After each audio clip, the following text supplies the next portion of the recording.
Well, the campaigning is finally over and voting is set to get underway in less than 90 minutes' time. The winner of this rare winter election in Ontario will be decided today. But based on the polling we've seen, not much seems to have changed. Yeah, for a look back on this campaign, let's bring in Jessica Smith-Cross, the editor-in-chief of the Trillium.ca. Good morning, Jessica. So we've been talking about this morning. It's been an unusual campaign, right? I mean, it was called a year early, about 4 weeks in the middle of the winter. Even the platforms were released just about a week ago. So what will you be taking away from the last couple of weeks? Exactly what you've spoken about. It does seem to be an election in which very little things have changed. People involved in politics love to say elections matter.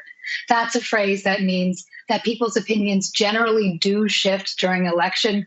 Parties rise and falls. The issues that the electorate care about can shift based on what the parties are putting out there. But in this campaign, we've seen that doesn't seem to be holding true.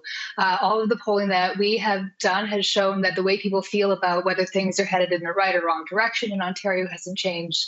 The issues haven't changed much, and that may have to do with the overwhelming talk about the tariffs from the U.S. on Canada. So that is the campaign theme that the PCs chose to focus on from the beginning. It's dominated the news throughout, and it is something that regular people seem to be talking about as well.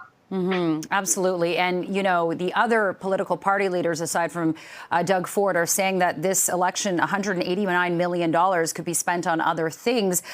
So do you think Doug Ford's snap election gamble will help him favorably in the polls, gain him more seats? Or do you think that potentially this could lead to some voter backlash?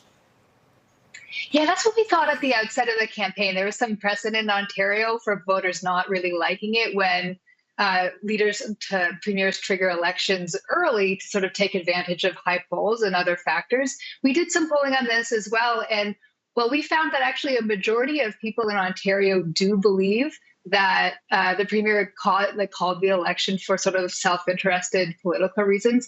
They don't actually care that much when it comes to their vote. Only a small fraction of PC inclined voters said that it would actually affect their vote at the ballot box. A lot more people who support other parties say that, but they weren't going to vote for the PCs in the first place. I also want to talk about yesterday. We know all of the party leaders were really busy campaigning, several stops on the agenda, including PC leader Doug Ford. He wrapped up his day in Mississauga East, Cooksville. We know this is where Liberal leader Bonnie Crombie is hoping to secure a seat. What do you think of that seat? Do you think, and that strategy, do you think that seat is at risk? Could Crombie perhaps not secure it? Yeah, I think that one could be tight. There has been one pollster did like a riding specific poll, but those can be really difficult to do and aren't always the most reliable. So she may be in for a fight there. And there's some local forces organizing against her. The Conservative candidate in the riding is the mother-in-law of Brampton Mayor Patrick Brown. And they've brought in a lot of like heavyweight Conservatives from the area, local cabinet ministers who don't live anywhere near there, all trying to get in there to hope that they can prevent Bonnie Crombie from winning a seat, because that would weaken the Liberals significantly.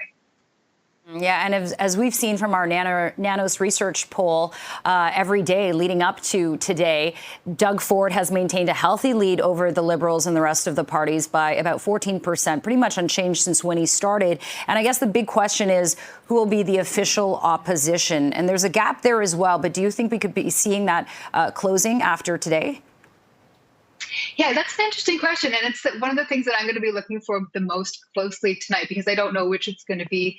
The Liberals are polling higher than the NDP, but the NDP's vote can be more concentrated around where they win riding. So even with less of a popular vote, they could do better seat-wise than the Liberals, which would make them the official opposition. I'll also be looking to see if the Greens keep their 2 seats or go back to 1 with Mike Schreiner and Guelph, or even go to 3, which is obviously what they're hoping to do. Jessica Smith-Cross, thank you so much for taking some time to speak with us. We know it's going to be a busy day and a long day for you and so many others, you know, following everything that's happening at Queen's Park. So thanks for your time, and we'll check in again soon. Thanks, Jessica.